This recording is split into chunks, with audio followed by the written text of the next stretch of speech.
नमस्कार, आपका स्वागत है। दोस्तों, एक समय की बात है। देवर्ष नारद भगवान श्री कृष्ण से मिलने के लिए द्वारिका नगरी में पधारते हैं। नारद जी को देखकर भगवान श्री कृष्ण कहते हैं, हे देवर्ष पधारिए, द्वारिका नगरी में आपका स्वागत है। आज द्वारिका में आने का क्या प्रयोजन है? देवर से कहते हैं, हे प्रभु, मन में आपके दर्शन करने की इच्छा हुई सो चला आ गया। भगवान श्री कृष्ण मुस्कुराते हुए कहते हैं, हे देवर से अवश्य ही आपके मन में आज कोई ना कोई शंका निर्माण हो गई होगी, इसीलिए निसंकोच होकर पूछ लीजिए। देवर्ष कहते हैं, हे प्रभु, आप तो सब कुछ जानते हैं। मेरे मन में जो भी शंका है उसके विषय में भी आपको पता है, लेकिन फिर भी अगर आप पूछ रहे हैं तो बताने की चेष्टा करता हूं। हे प्रभु, आज मैं आपके पास ये जानने के उद्देश्य से आया हूं कि किस कारण से मनुष्य के जीवन में दरिद्रता आती है। देवी लक्ष्मी किस कारण से मनुष्य के घर का त्याग करके चली जाती है, और वह कौन सा पुण्य है जिससे देवी लक्ष्मी सदैव ही मनुष्य के घर में वास करती है।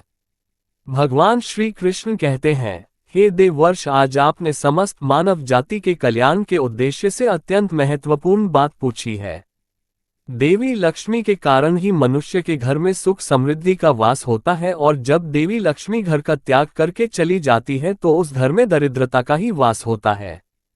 इस विषय में एक प्राचीन इतिहास कहा जाता है, जो मैं आपको सुनाता हूँ। जो भी मनुष्य इस कथा का श्रवण करता है उसके घर में देवी लक्ष्मी के साथ समस्त पुण्य निवास करते हैं। इसीलिए आप इस कथा का श्रवण कीजिए और इसका तीनों लोकों में प्रचार कीजिए। देवर्ष कहते हैं, हे प्रभु, कृपया आप मुझे वह कथा सुनाए। आपके मुख से इस कथा को सुनना मेरा सौभाग्य है। मैं इस कथा को पूरा सुनूंगा और इसका प्रचार तीनों लोगों में करूंगा। भगवान श्री कृष्ण कहते हैं, हे देवर्षि, जो मनुष्य सत्य का साथ देता है, ईश्वर उसका साथ कभी नहीं छोड़ते हैं। आज मैं आपको महाराज हर्षवर्धन की कथा सुनाता हूं, जिन्होंने देवी लक्ष्मी का त्याग करके दरिद्रता को ग्रहण कर लिया था। त्रेता युग की बात है। भारतवर्ष में सत्यवादी धर्मात्मा राजा हर्षवर्धन राज्य करते थे। उनका राज्य कुंतल प्रदेश पर था। उनके राज्य की प्रजा उनसे अत्यंत संतुष्ट रहा करती थी। महाराज हर्षवर्धन बड़े दानशूर और वचन का पालन करने वाले थे। वे सदैव अपनी प्रजा के हित का ही विचार करते थे। महाराज हर्षवर्धन इतने दयालु थे कि उनकी महानता का परिचय इस बात से पता चलता है। जब भी उनके नगर में कोई भी साधारण मनुष्य बिक्री करने के लिए बाजार में अन्न, वस्त्र आदि कोई वस्तु लाता और यदि वह वस्तु सायकाल तक नहीं बिकती तो उसे राजा स्वयं खरीद लिया करते थे, ताकि उनके राज्य से कोई खाली हाथ ना जा सके। अपनी प्रजा के हित के लिए राजा ने ये सत्य की प्रतिज्ञा की थी। सान्या काल होते ही राजा के सेवक शहर में भ्रमण करते, और जब वे किसी को कोई वस्तु या द्रव्य लेकर बैठा हुआ देखते जिसे किसी ने खरीदा ना हो, तो महाराज के सेवक उस व्यक्ति से उन वस्तुओं की कीमत पूछते और उसकी इच्छा और जरूरत के अनुसार उस वस्तु की जो भी कीमत होती वह कीमत देकर उसकी वस्तुओं को खरीद लेते थे। इस प्रकार से महाराज के ऐसे दयालु स्वभाव को देखकर अनेक लोग प्रसन्न होकर उनकी महानता की चर्चा करने लगे। महाराज हर्षवर्धन कीर्ति तीनों लोगों में होने लगी। देवता भी उनकी प्रशंसा करने लगे। जब ये बात धर्मराज को पता चली तो एक दिन स्वयं धर्मराज ने ही महाराज हर्षवर्धन की परीक्षा लेने की सोची। फिर एक दिन स्वयं धर्मराज एक ब्राह्मण का वेश धारण करके महाराज हर्षवर्धन की नगरी में प्रकट हुए। उन्होंने अपने साथ दरिद्रता की कारक टूटी फूटी चीजें, कूड़ा करकट और कचरा एक पेटी में भर कर ले लिया। अर्थात उन्होंने दारिद्र्य एक पेटी में भर लिया और उस पेटी को लेकर वे सत्यवादी महाराज हर्षवर्धन के नगर में उनकी परीक्षा लेने के लिए पहुंच गए। धर्मराज उस नगर के बाजार में उस कचरे से भरी पेटी को लेकर बेचने के लिए बैठ गए, किंतु कौन व्यक्ति कूड़ा कचरा खरीदेगा। ब्राह्मण रूपी धर्मराज दिन भर वहीं पर बैठे रहे, लेकिन किसी ने भी उनका कूड़ा कचरा नहीं खरीदा। जब सायंकाल हुई तब राजा के सेवक हमेशा की तरह ही बाजार में घूमने लगे। जिसका भी बिक्री का सामान बचा होता उसे वे उचित धन देकर खरीद लेते थे, ताकि कोई खाली हाथ घर ना जा सके। फिर उन सेवकों ने देखा कि एक ब्राह्मण अपनी पेटी लेकर बैठा हुआ है।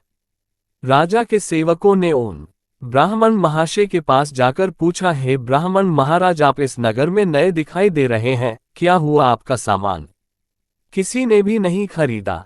ऐसा क्या लेकर आए हैं आप अपनी इस पेटी में? महाराज के आदेश से हम आपका ये सामान खरीदने के लिए आए हैं। कृपया बताएं आपकी इस पेटी में क्या है और इसका मूल्य कितना है। तब उस ब्राह्मण ने कहा, हे सैनिकों, मैं इस पेटी में दारिद्र्य लेकर आया हूं, अर्थात कूड़ा करकट भरकर लाया हूं और इसका मूल्य 1000 स्वर्ण मुद्राएं हैं। उस ब्राह्मण के ऐसे विचित्र वचन सुनकर वे सभी सैनिक हंसने लगे और फिर उन्होंने उस ब्राह्मण से कहा, हे ब्राह्मण, आपकी पेटी में कूड़ा भरा हुआ है, इसे कौन लेगा? इसका मूल्य तो 1 पैसा भी नहीं है। फिर उस ब्राह्मण ने कहा, हे सैनिकों, यदि इसे कोई नहीं लेगा तो मैं इसे वापस अपने घर लेकर जाऊंगा। मैंने तो सुना है कि आपके महाराज यहाँ से किसी भी व्यापारी को खाली हाथ वापस नहीं जाने देते, उसका सारा द्रव्य खरीद लेते हैं। लगता है मैंने आपके महाराज के बारे में झूठ सुना है। उस ब्राह्मण की ऐसी बात सुनकर राजा के सेवकों ने कहा, हे ब्राह्मण, आपने सही सुना है। हमारे महाराज किसी भी व्यापारी को खाली हाथ घर नहीं भेजते, उसका सारा माल खरीद लेते हैं, इसीलिए तुम थोड़ी देर रुको, हम अभी महाराज के पास जाकर आते हैं।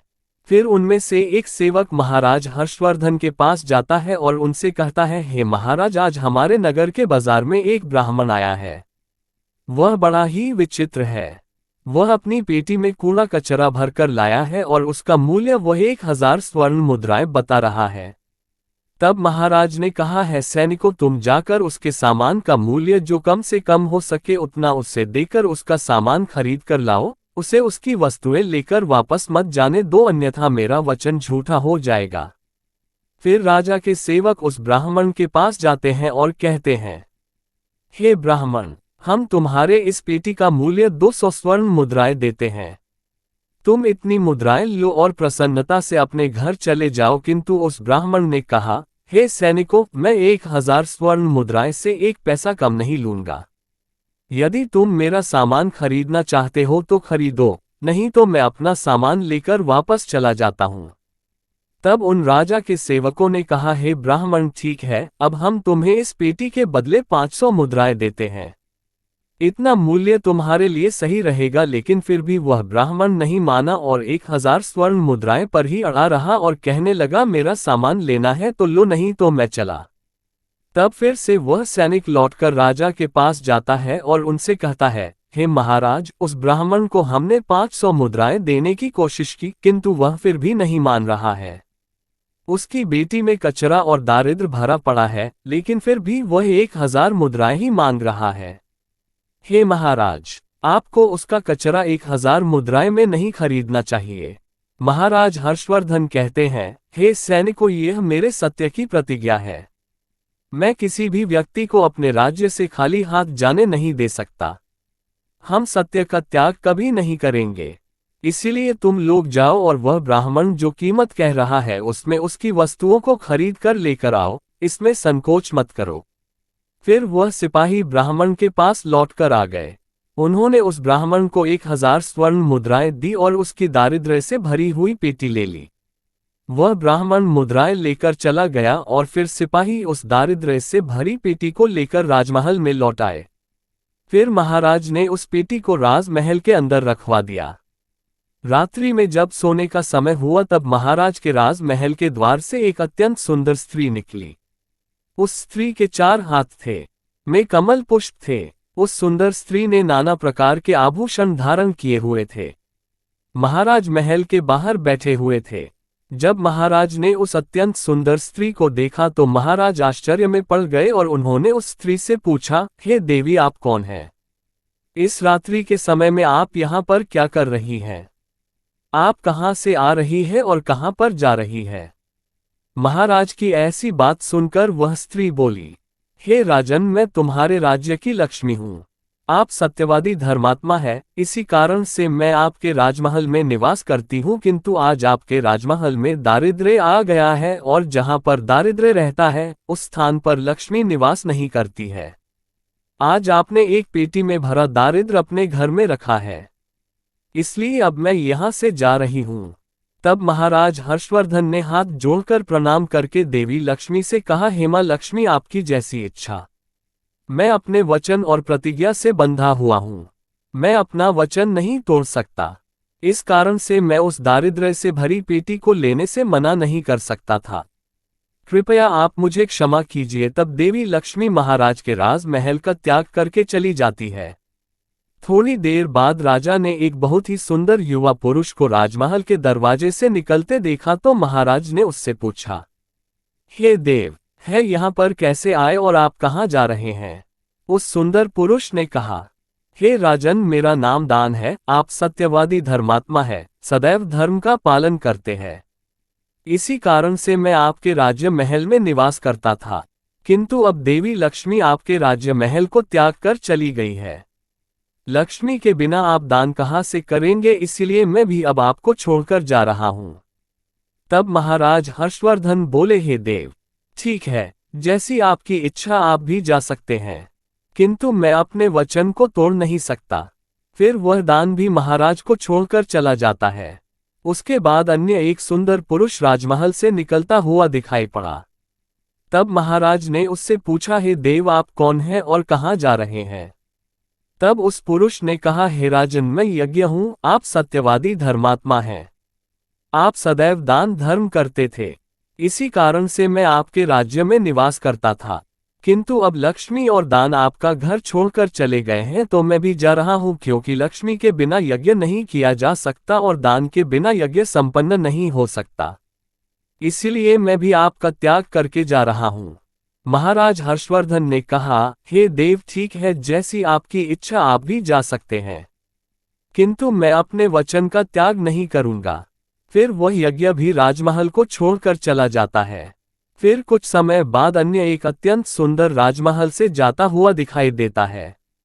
तो राजा ने उससे भी पूछा, हे महाशय, आप कौन हैं और राजमहल छोड़कर क्यों जा रहे हैं? तब उस पुरुष ने कहा, हे राजन, मैं यश हूं। आपके पुण्यों के कारण मैं आपके घर में निवास कर रहा था, किंतु अब आपके यहाँ से लक्ष्मी, दान, यज्ञ आदि सब चले गए हैं तो उनके बिना आपको यश की प्राप्ति नहीं हो सकती। इसी कारण से मैं भी यहाँ से जा रहा हूँ। तब राजा ने उसे भी नमस्कार किया और आदरपूर्वक जाने दिया। फिर उसके बाद अन्य एक अत्यंत सुंदर स्त्री राजमहल से निकली, जिसने सुंदर वस्त्र परिधान किए हुए थे। उसे देखकर राजा ने पूछ लिया, हे देवी, आप कौन हैं और आप किस कारण से मेरे राजमहल का त्याग कर रही हो? तब वह स्त्री बोली, हे राजन, मैं कीर्ति हूँ। लक्ष्मी, दान, यज्ञ और यश ने भी आपका साथ छोड़ दिया है, तो उनके बिना मैं भी आपके राजमहल में नहीं ठहर सकती, इसीलिए मैं भी जा रही हूँ। तब राजा ने उसे भी जाने दिया। फिर अंत में एक अत्यंत सुंदर पुरुष राजमहल से निकला और उसे देखकर राजा ने पूछा, हे देव, आप कौन हैं और आप भी हमारे राजमहल को छोड़कर क्यों जा रहे हैं? तब उस पुरुष ने कहा, हे राजन, मैं सत्य हूँ। आप एक सत्यवादी धर्मात्मा राजा हैं, इसीलिए मैं आपके यहाँ निवास करता था, किंतु अब आपके यहाँ से लक्ष्मी, दान, यज्ञ, यश, कीर्ति आदि सभी चले गए हैं तो मैं भी यहाँ से जा रहा हूँ। तब महाराज हर्षवर्धन ने कहा, हे सत्य, त्याग कर रहे हैं, किंतु मैंने तो आपका कभी त्याग ही नहीं किया। आपका त्याग ना करने के कारण ही सभी मुझे छोड़कर जा रहे हैं। इसीलिए आप मुझे छोड़कर कैसे जा सकते हैं? मैंने अपने सत्य वचन का पालन करने के लिए ही दारिद्र्य को अपने घर में रखा था। मैंने संसार के कल्याण के लिए यह वचन दिया था कि मेरे राज्य से कोई भी खाली हाथ नहीं जाएगा। जो भी मेरे राज्य में कोई वस्तु बेचने आएगा, यदि उसकी वस्तु कोई नहीं खरीदेगा तो उसे मैं खरीद लूंगा। इसीलिए मैंने अपने सत्य वचन का पालन करने के लिए उस ब्राह्मण को 1000 स्वर्ण मुद्राएं देकर उससे दारिद्र्य खरीद लिया था। उसी दारिद्र्य की पेटी के कारण देवी लक्ष्मी ने आकर मुझसे कहा कि वे उस स्थान पर निवास नहीं करती जिस स्थान पर दारिद्र्य रहता है, और देवी लक्ष्मी के जाते ही यज्ञ, दान, यश, कीर्ति सब मुझे छोड़कर चले गए हैं। मेरे सत्य वचन का पालन करने के लिए ही मैंने उन सभी को जाने दिया और अब आप भी मुझे छोड़कर जा रहे हैं। महाराज हर्षवर्धन की बात सुनकर वह सत्य बोला, हे राजन, यदि आपने मेरे लिए ही इन सब का त्याग किया है तो ठीक है, मैं आपका राजमहल छोड़कर नहीं जाऊंगा। आप सचमुच बड़े पुण्यात्मा और सत्यवादी हैं। इसीलिए अब से मैं आपके राजमहल में ही निवास करूंगा। और वह सत्य फिर से राजमहल में लौट गया। उसके थोड़ी ही देर बाद एक सुंदर स्त्री लौटकर आ गई। उसे देखकर राजा ने पूछा, हे देवी, आप कीर्ति है, अब भी आप मुझे छोड़कर चली गई थी तो फिर वापस क्यों लौटकर आ गई? तब कीर्ति ने कहा, हे राजन, मुझे क्षमा करो, मैं लक्ष्मी, यज्ञ, दान, यश के बिना तो रह सकती हूँ किंतु सत्य के बिना नहीं, इसलिए जहाँ सत्य रहेगा मैं भी वहीं पर रहूंगी। फिर राजा ने कीर्ति का स्वागत किया और वह राजमहल में चली गई। फिर यश वहां पर लौटकर आ गया। राजा ने उससे पूछा, हे महाशय, आप तो यश है, आप मुझे छोड़कर चले गए थे, फिर लौटकर क्यों आ गए? तब उस पुरुष ने कहा, हे राजन, कोई राजा कितना ही बड़ा धनवान हो, दानशूर हो, किंतु सत्य के बिना उससे यश प्राप्त नहीं हो सकता। इसीलिए जहां पर सत्य विराजमान रहता है मैं भी वहीं पर रहता हूं, सत्य के बिना मैं नहीं रह सकता। ऐसा कहकर फिर यश ने राजमहल में प्रवेश किया। उसके कुछ क्षण बाद यज्ञ भी लौट कर आ गया। उससे भी पूछा, हे महाशय, आप क्यों लौट कर आ गए? तब यज्ञ ने कहा, हे राजन, चाहे कोई कितना भी लक्ष्मीपति और दानशील क्यों ना हो, किंतु बिना सत्य के यज्ञ शोभा नहीं देता है। आप में सत्य विराजमान है, इसीलिए मैं भी आपके पास ही रहूंगा। इतना कहकर यज्ञ भी राजमहल में वापस लौट गया। उसके कुछ क्षण बाद दान भी वापस आ गया। राजा ने उससे भी पूछा, हे महाशय, आप भी मुझे छोड़कर गए थे, फिर लौटकर किस कारण से आ गए? तब उस पुरुष ने कहा, हे राजन, मैदान हूँ। कुछ समय पहले मैं आपको छोड़कर गया था, किंतु आप में सत्य विराजमान है और जहाँ सत्य रहता है मैं भी वही रहता हूँ। कोई मनुष्य कितना ही धनवान क्यों ना हो, किंतु बिना सत्य के वह दान नहीं कर सकता। दान का महत्व सत्य से ही होता है, इसीलिए मैं भी लौट कर आ गया। राजा ने कहा, ठीक है, आपका भी स्वागत है। और फिर दान भी राजमहल में चला गया और फिर उसके बाद साक्षात देवी लक्ष्मी लौट कर आ गई। राजा ने पूछा, हे मां लक्ष्मी, आप वापस क्यों आ गई? आप तो मुझे छोड़कर चली गई थी। तब देवी लक्ष्मी ने कहा, हे राजन, यह आपके सत्य की परीक्षा थी। आपके यहाँ पर यश, दान, यज्ञ और सत्य सभी निवास करते हैं और लक्ष्मी के बिना सभी विफल हो जाएंगे। इसीलिए मैं आपके सत्य धर्म की रक्षा करने हेतु लौटकर आ गई हूँ। राजा ने कहा, हे माँ लक्ष्मी, मेरे यहाँ पर तो दारिद्र्य से भरी हुई पेटी है, जहाँ दारिद्र्य रहता है वहां पर आप कैसे निवास कर सकती हो? तब देवी लक्ष्मी ने कहा, हे राजन, मेरी कृपा से वह दारिद्र्य से भरी पेटी भी स्वर्ण और रत्नों से भर जाएगी। इतना कहकर मां लक्ष्मी भी राजमहल में प्रवेश करती हैं। मां लक्ष्मी के प्रवेश करते ही वह पेटी में भरा पड़ा कूड़ा कचरा रत्न और सुवर्ण के आभूषण में बदल गया। इसके कुछ समय के पश्चात स्वयं धर्मराज ब्राह्मण के रूप में राजमहल में आ गए। तब राजा ने उनसे पूछा, हे विप्रवर, आप कौन है? आपने तो मेरा त्याग नहीं किया था, फिर आप यहाँ पर कैसे आ गए?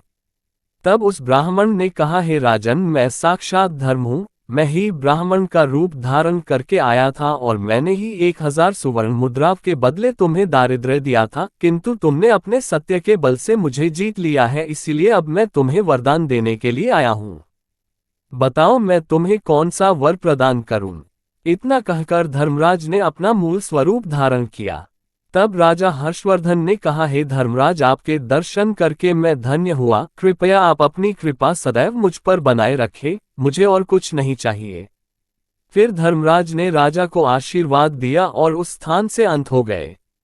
भगवान श्री कृष्ण कहते हैं, हे देवऋषि, इस प्रकार से अपने सत्य धर्म के कारण ही महाराज ने सभी पर विजय प्राप्त की थी। इसीलिए मनुष्य को कभी भी सत्य का अनादर नहीं करना चाहिए, हमेशा सत्य का पालन करना चाहिए।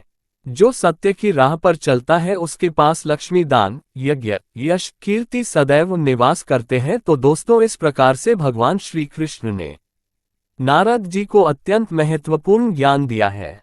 आपको ये कथा कैसी लगी कमेंट करके अवश्य बताएं।